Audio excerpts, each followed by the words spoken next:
I don't know if this ever happened to you, but I used to really struggle with what to do with my kids.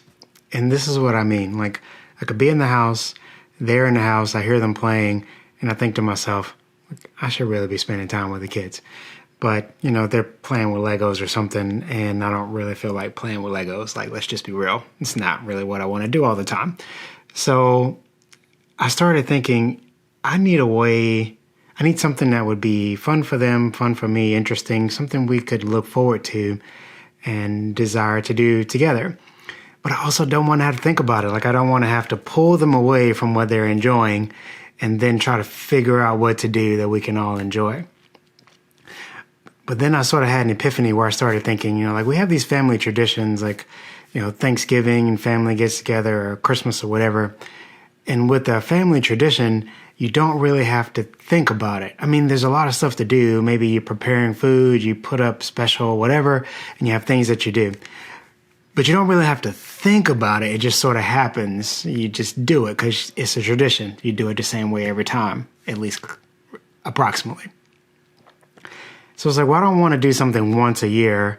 I want to do something more frequently than that, because you should hang out with your kids more than once a year.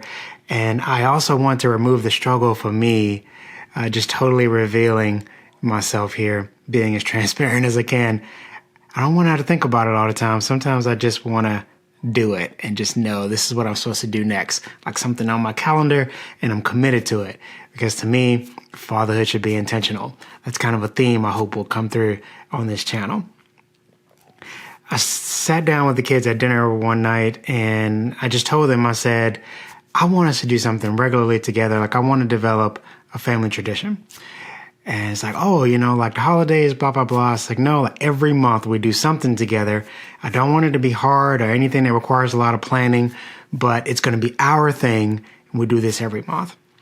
Well, we didn't come up with anything that first night, but the second time we talked, another night at dinner, we came up with family game night. And the idea is that we'd go out, we buy a new game, and then we play the game together. We also get some food together. Sometimes we'll make something, but usually we'll get something out. If you want this to be lower budget, like if you wanted to copy this plan, then you could obviously play, your favorite games over and over. You don't have to keep going out and buying new games, and you don't have to keep going out to eat. We would usually get the food and bring it home, not eat out. But anyway, you could also cook the food and play some of your games over and over. So this is the strategy we came up with. We buy a new game. And one of the things I was concerned about as I was presenting this idea to the kids is, I don't want them to hate the game and complain. So how do I make this fun every time, even if the game sucks? And so what I came up with is I said, the plan is this. We vote on the game when we're done. If the game passes, we keep it, we keep playing it, or it just goes into the collection. If we hate it, we throw it in the fireplace and burn the game and talk about how much we hate it.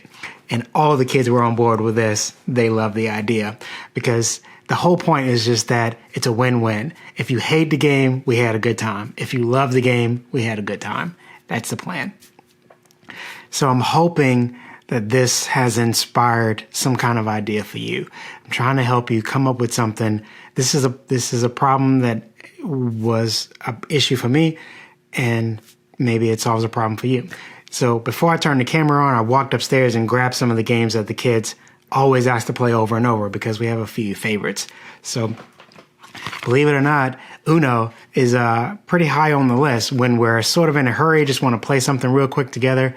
We don't have a plan, including days that are not family night when we just want something to do. I will go grab the kids, one or two of them, and just say, hey, feel like playing a card game? And we'll play Uno. So that's where this comes in. Similarly, there's another card game called Eleminis, which we do the same way. Sometimes the first time we play this was on family game night, but we actually play it most often in smaller groups of like 2 to 3. But this is great for 6 players, so it's fine.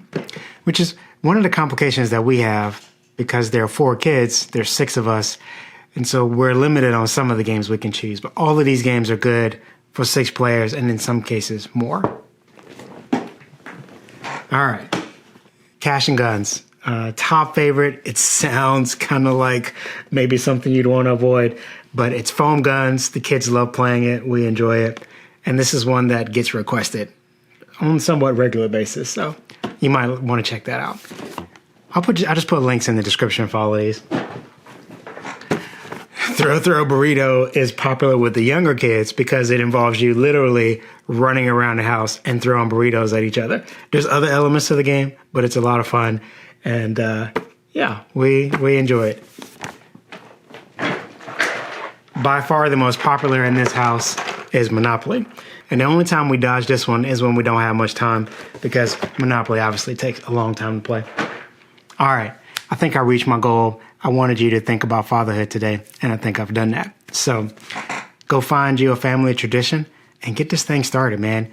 The main rules are keep it simple, make it so that you don't have an excuse for skipping it. We do not let the 15th of the month go by without doing our family game night.